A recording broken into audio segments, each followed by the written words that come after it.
নমস্কাৰ। আজি আমি মানুহৰ হৃদযন্ত্ৰৰ বিষয়ে অধ্যয়ন কৰিম। হৃদযন্ত্ৰৰ মাজেদি কিদৰে তেজ চলাচল হয়, হৃদযন্ত্ৰৰ আভ্যন্তৰীণ গঠন সেইবিলাকৰ বিষয়ে অধ্যয়ন কৰিম। এইটো হ'ল আমাৰ দেহৰ হৃদযন্ত্ৰ, যিটো এটা পাম্প বুলি কোৱা হয়।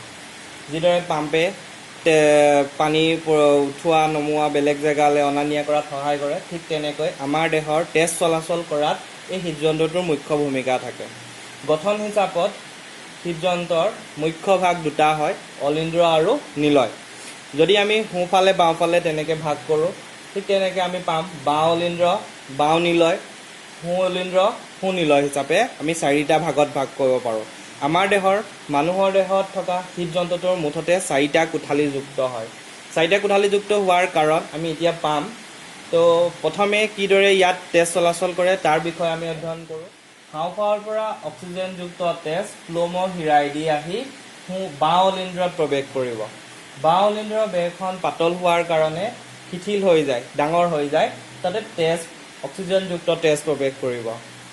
তেজ যেতিয়া প্ৰৱেশ কৰিব তেতিয়া এই বেৰখন সংকুচিত হৈ যায়, যাৰ ফলত এটা চাপ সৃষ্টি হয়।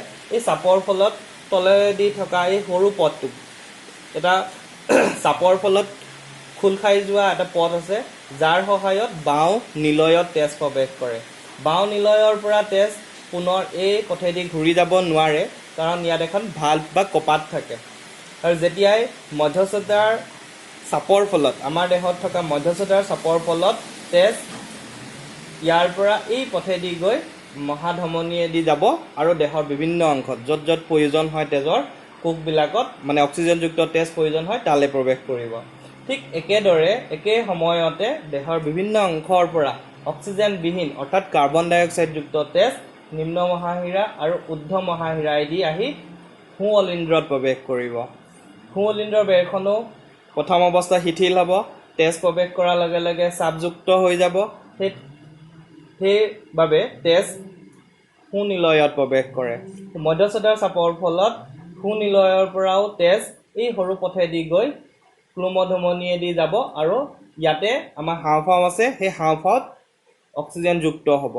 এইদৰে অক্সিজেনবিহীন তেজ আৰু অক্সিজেনযুক্ত তেজ হৃদযন্ত্ৰৰ মাজেদি দুবাৰ চালিত হয়। সেইবাবে তেজৰ এই চক্ৰটোক দ্বৈত পৰিবহন বুলি কোৱা হয়।